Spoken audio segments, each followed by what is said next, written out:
Zaldrizas buzdari, Ixos daor. In this video, before I even mention what this video is about, I have been dreaming of House of the Dragon. Like, literally, I keep going back through all my old videos. Speaking of which, if you all really want to help out my channel, just throw all my old videos on a playlist and just throw it on in the background while you're doing your normal shit at work or at home or whatever. But anyway, I just sort of reinvigorated my hype train, my hype meter for House of the Dragon. I was going back and looking at my Game of Thrones Season 7 and Season 6 videos for the teasers when they would drop. Oh my gosh. Remember the Hall of Faces? Remember where they showed every single character up on the wall and everybody's like, oh shit, this is the season. Everybody's gonna die, at least 2 of the 3 of the all, right? Just imagine what it's gonna be for House of the Dragon. And in this video in particular, I want to talk about the death of a certain character, the death of one of my favorite characters in all of A Song of Ice and Fire, and will most likely be my top 3 on this show. I'm, of course, referring to Princess Rhaenyra, eventually Queen Rhaenyra. In this video, we're going to discuss how she dies.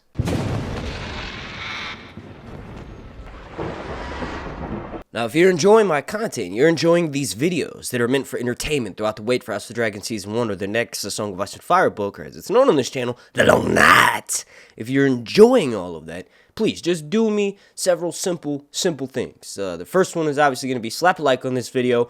The like goal is going to be 4269.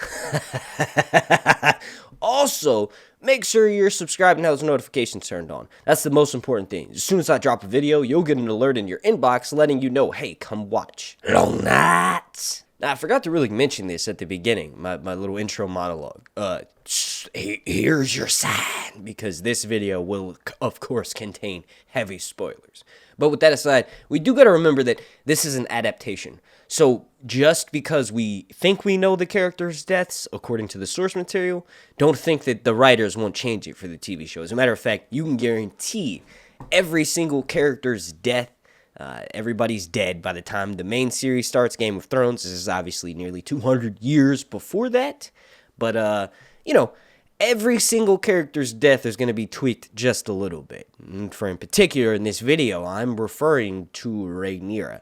Like, she confirmed dies in the dance, and her death is actually extremely terrible. The year is 130 AC, and the actual year that we'll probably be seeing this is like maybe 2027, 2028. I think it'll be at most in the later seasons where we have some of the biggest dragon battles, would be maybe a year and a half in between seasons.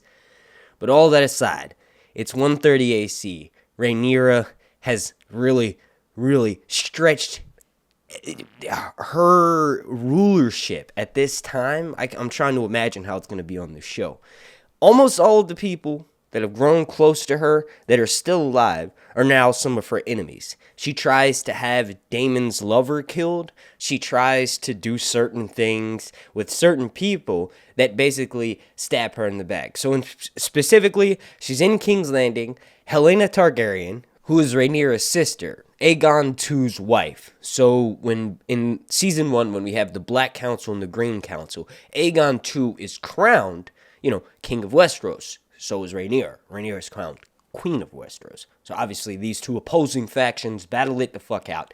And in the end, Rhaenyra takes King's Landing with her dragon, but she's sort of surrounded by her enemies. She's forced to fled. But right before that happens, the sort of build up to it, Rhaenyra commits suicide. A lot of the small folk loved Rhaenyra, and they thought that Rhaenyra was killed on Rhaenyra's order. So what happens is a massive riot springs up in King's Landing.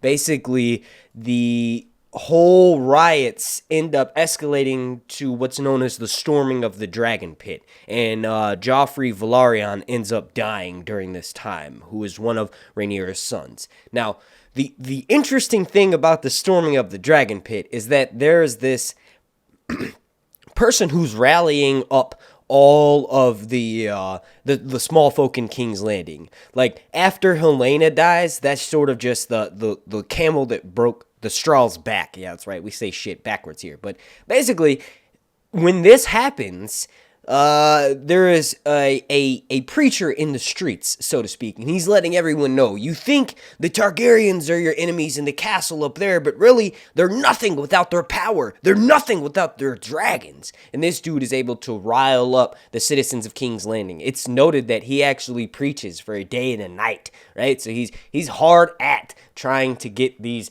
citizens in King's Landing. He knows this is the time to strike. I had actually theorized that this character is probably going to be given a much bigger role. Like, we're going to see them early on. Maybe even this leaked image right here of this dragon shepherd person is maybe someone who gets scorned, and then we see them from season 1, and then we get glimpses of them throughout, and then this is the person who convinces everyone to go and storm the dragon pit. Most of the people who did that die, but it kills a large chunk of dragons. Getting back on track here, after the riot springs out, Rhaenyra ends up fleeing King's Landing. In the aftermath of the deaths of her children, she refused to let her youngest, Aegon, who eventually sits the Iron Throne, out of her sight.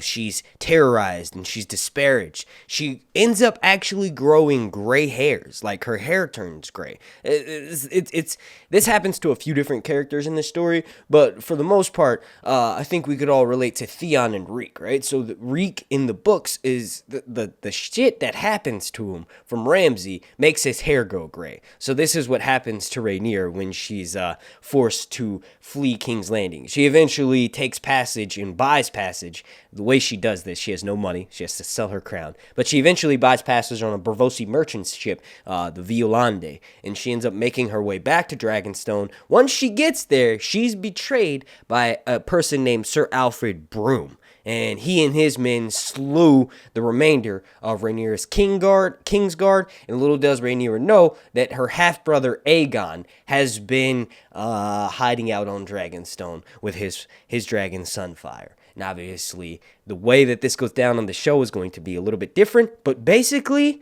Aegon has Rhaenyra fed to his dragon Sunfire in front of her son Aegon's Dragonsbane. Like, basically, his father is Daemon and his mother is Princess Rhaenyra, and because he watches his mom get chomped down on, like the way it's described in the books, it's crazy. It's like Sunfire devours Rhaenyra in several bites. He takes pieces of her off. Blood is ripping everywhere. It's crazy. It's crazy. Because also, at this time, Sunfire and Aegon had been in a crazy battle. The battle maims Aegon and makes him more perverse and perverted. And, Sunfire is brutally maimed in this battle as well. So the fact that she's, like, destroying, or the fact that Sunfire is eating Rhaenyra while being brutally, like, wounded herself is gonna be something crazy to watch. But in short, Daemon and Rhaenyra's son, who sits the Iron Throne at the end of this series, he's known as Aegon Dragonsbane because he has a fear of dragons, and a lot of people suspect him of poisoning the dragons, because after that point, they never grow that much bigger. Now, if I had to actualize how this would go down on the show, now this is so far down the line, everything I'm about to say is probably complete horseshit.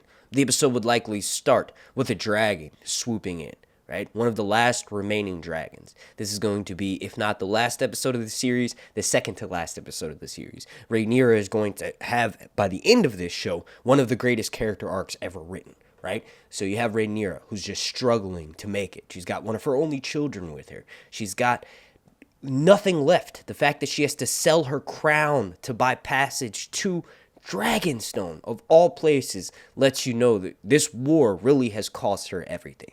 So this episode is dark. It's violent. From the episode before, we've likely seen flashes of letters being sent by Raven, right?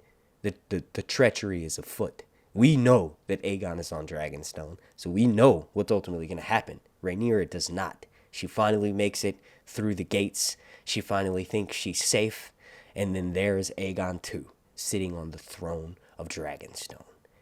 He gives her a chance to explain herself, but ultimately it means nothing. He has Sunfire rip her to pieces. Blood, fire, guts everywhere. This is one of the most brutal deaths that will ever be shown on film or TV.